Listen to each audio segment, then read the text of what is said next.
This is Sportscentre. Hey, I'm Marissa Brito, and the calendar has officially flipped to October, which means you can put on some Bone Thugs and Harmony today. But also, media days are all done, and teams in the NBA are now officially practicing. For the Raptors, that first practice took place yesterday in Calgary. So who better to join us than our Raptors guy, Josh Lewinberg. Great to see you, Josh. What's up, Marissa? Okay, Josh, you are in Calgary and watched practice yesterday. What's the feeling among this group when talking expectations for the season? Well, the word that kept coming up on media day was playoffs. Scotty Barnes used it, RJ Barrett, Jakob Poeltl. Brandon Ingram proclaimed them a playoff team when we talked to him in Vegas back in July. But it's interesting to note that neither Darko Rajakovic or Bobby Webster used the word. They were more careful about where to set the bar. And look, I get it. As leaders of this team, it's smart to temper expectations considering they're coming off a 30-win season. But let's face it, they've got one of the most expensive payrolls in the NBA. They've made their intentions clear as an organization, and anything less than the playoffs of this season would be a major disappointment. Okay, we're excited to finally see Brandon Ingram on the court with this Raps core. How do you see his fit with RJ, Scotty, and Quickly? I think having an elite shot maker on the floor is really going to help take the pressure off of those other guys, get them easier looks. I think specifically for Barnes, this could be huge. Scotty has been miscast as the number one offensive option in the past, and it's really affected his efficiency numbers. But now I think he can just concentrate on doing what he does best. But I think the worry for that whole group is that these are guys that like to have the ball in their hands, and there's only one ball to go around. And then, of course, there are the floor spacing concerns. So I think Emmanuel Quickly is going to be crucial in making this all work.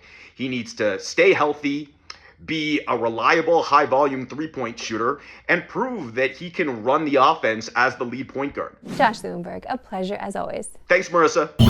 Hockey season is here, and before we get to the ice, the record books are already being rewritten. As we told you yesterday, Kaprizov signed an 8-year, $136 million deal, making it the biggest contract in NHL history. But let's see how it stacks up against some other major deals that shook the league. Let's start back in 1971, when Bobby Orr became the first NHL player to earn $1 million on a contract. At that time, it was unheard of, and that contract reset the market forever. Fast forward 2 decades to 1993, Wayne Gretzky signed a 3-year, $25.5 million deal with the Kings, and made him the highest paid player in the league, and proved that superstars could earn top dollar even later in their career. Now to 2008, where Alex Ovechkin signed a 13-year, $124 million extension, and this is where we can get a little creative. At that time, it took up 16.8% of the Capital's salary cap, which in comparison to the Kaprizov deal, it's actually worth a little more than Kaprizov's deal, because he takes up 16.4% of the salary cap. Now the Ovi deal was the first 9-figure deal in NHL history. The Caps lock up their franchise player for basically his entire prime, and he delivered by scoring the most goals in NHL history.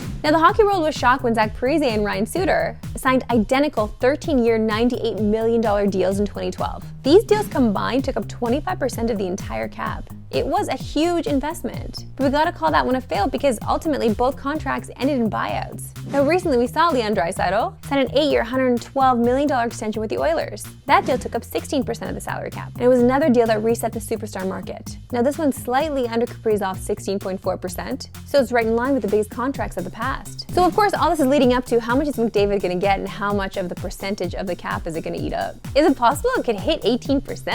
That'd be wild.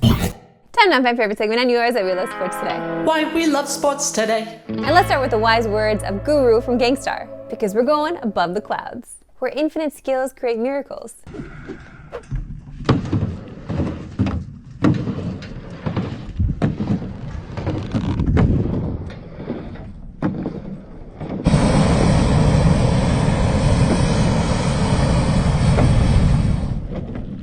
Nice. The way to stop himself too, that is terrifying. Again, it's like a death wish show, apparently. To the NFL and the QB news we all knew was coming officially came in this morning, as Dillon Gabriel will be starting a quarterback for the Browns Sunday morning in London as they take on the Vikings. Kevin Stefanski informed the team this morning about the change, and as Adam Schefter points out, this is the second straight week we've seen a Super Bowl winning quarterback get benched for a rookie. As last week, Russell Wilson was benched for Jackson Dart, and gotta say, Dart looked great with the Giants in their win over the Chargers. And this week, it's Joe Flacco, benched for the 3rd-round pick from Oregon. Now, for those wondering, Flacco will be the number 2 quarterback for the Browns, meaning Shedeur Sanders will remain as the number 3. And speaking of Shedeur, well, he was asked about being the number 3 QB today and decided to go full mime. 3rd quarterback.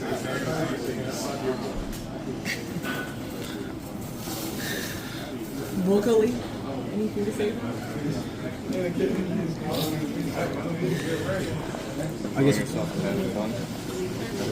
one more. I guess what do you think you have to show to the coaches just to have that belief in you that you can be ready. What game you say?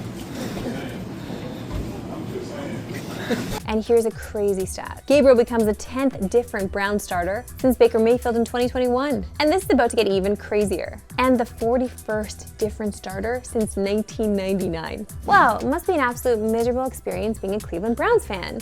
But at least the Guardians are in the wild card. But they do play at 1 today, so they might be out by the time you see this. And if they are out, I'm sorry. With more on the quarterback change, here's a friend of the show, ESPN's Dominique Foxworth. I like the decision. I think that it's probably something that you feel in the locker room, and the boost that you're talking about is there. The athleticism is the big point through it. I think Peter touched on this earlier, but it raises the floor of your offense immediately if you have some ability to run. Like the pocket passer is almost obsolete in the NFL. The strict pocket passer, which Joe Flacco is, ability to move, run some zone read, do some other things to take pressure off the rest of the team, I think helps them a lot. Yeah.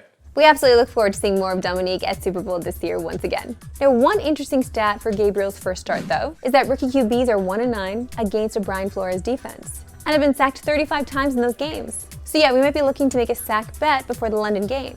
You can watch the Browns and Vikings Sunday morning at 9:30 a.m. Eastern, 6:30 a.m. Pacific. It's the London game, and it's only available on TSN+. That's it from me today. Sorry for getting wrong with no Pacific. Have a good one.